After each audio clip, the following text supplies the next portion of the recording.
Қазақ халқының мәдениеті, қазақ халқының бай мәдениеті ұрпақтан ұрпаққа ауысып келе жатқан салт дәстүрмен, ауыз әдебиетімен, қолөнермен және дүниетанымдық ерекшелігімен айқын көрінеді. Халық ауыз әдебиеті фольклор қазақ халқының рухани қазынасы, ғасырлар бойы жинақталған құндылықтар мен көркем ойынның көрінісі. Жазба әдебиетінің бұрын пайда болып ауыздан ауызға тараған. Оның басты ерекшелігі көп нұсқалығы және ұжымдық сипатында. Негізгі жанрлары тұрмыстық жанрлар, халықтың күнделікті тұрмыс тіршілігімен байланысты. Олар отбасылық жырлар, жар, сыңсу, беташар, бесік жыры, тұсаукесер, бала тәрбиесі, жоқтау. Одан кейін барып наурыз жырлары, еңбекке байланысты төрт түлік малға арналған. Ертегілер халықтың сонау ғасырлардан туған ғажайып оқиғаларға құралған шығармалар. Мысалы, олардың түрлері хайуанаттар туралы, жануарлардың қасиеттері, адамдар мен мінез-құлық арқылы суреттелген қиял мінез халқы,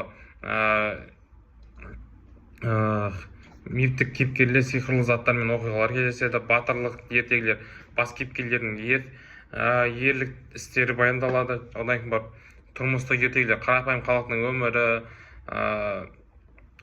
тапқыншылығы мен ақылдылығы көрсетіледі. Батырлар жырлары ел қорғаған батырларды сипаттайды. Отанға деген сүйіспеншілік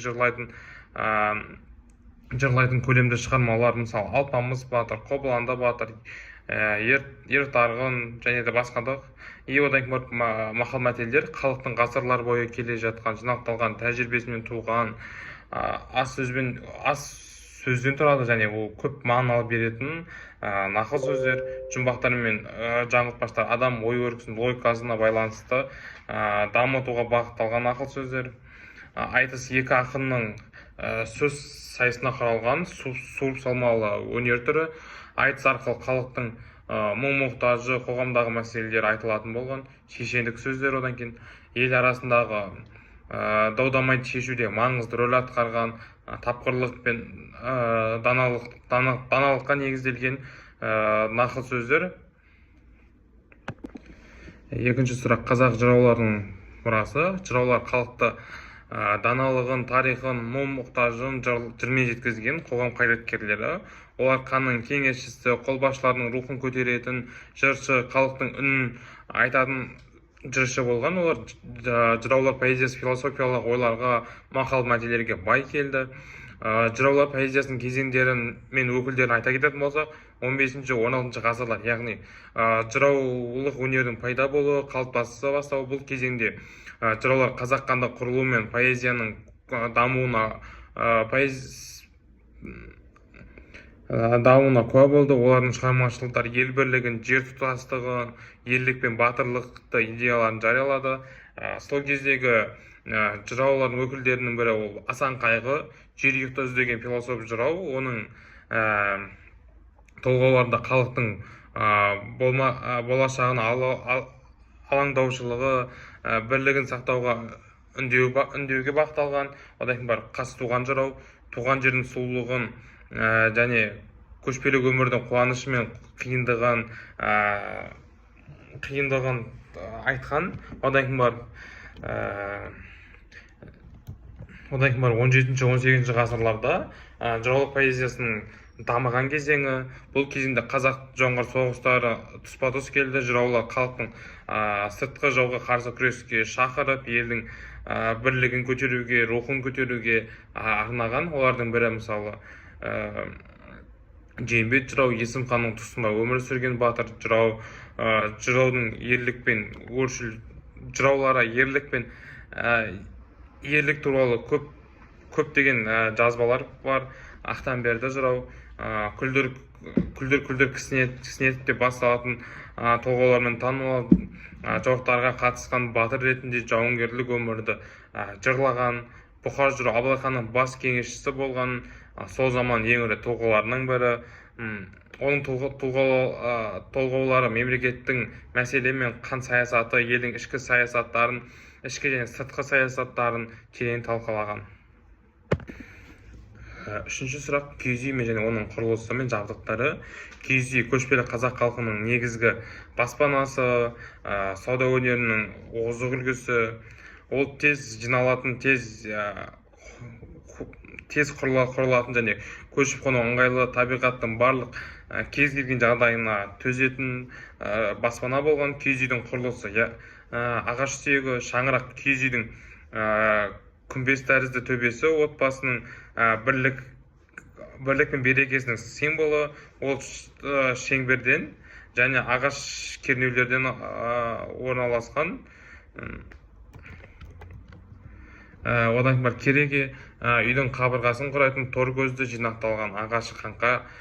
Кереге әрбір бөлігі қанат деп аталады.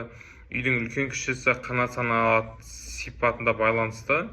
6 қанат, 8 қанат деп бөлген. Оқ кереге мен шаңатта жалғастыратын иілгіш ұзын ағаштардан тұрады. Олар үйге күмбез пішінін береді. Одан кейін есік. Киіз үйдің ағаштан жасалған, ою-өрнекпен безендірілген есігі. Киіз үй жабдықтары, мысалы, оларға торлық, үзік, түндік жатады. Одан кейін бауыз шумалары. Киіз үйдің ішкі жабдықтарына тор, есікке қарама-қарсы ең құрметті орын, төр. Бұл төрге сыйлы қонақтарды отырғызған. Одан кейін кебеже, обдыр, сандық, төсек, ас үйдің заттары, төсеніштер және басқа да нәрселерді айтсақ болады.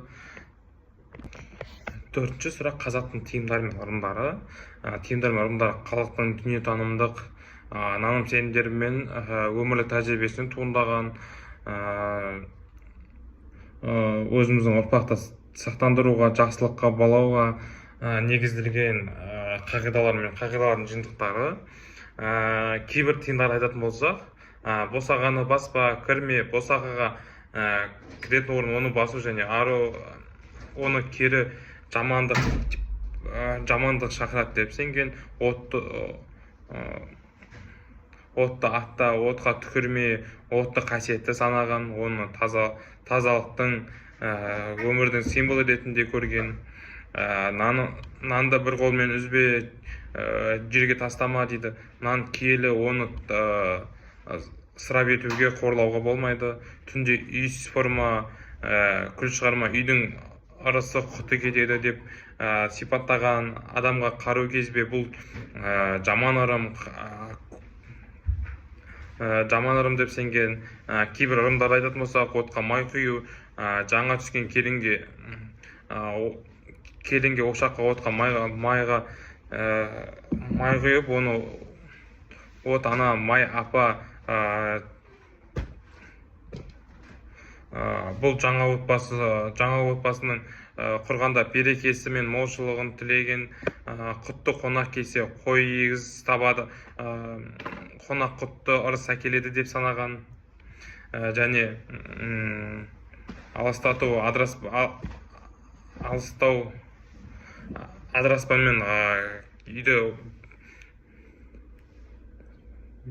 адыраспанмен немесе үйді адамдар жолды тіл көзден тазарту үшін естеген.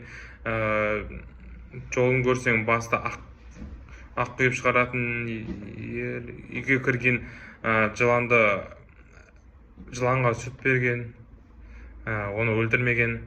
Бұл наным сенімдер қазақ халқының табиғатпен үндестікпен өмір сүргенін, әрбір затпен құбылысқа мән бергенін және әр нәрсеге сеніп, оны қасиетті деп санағанын айтады.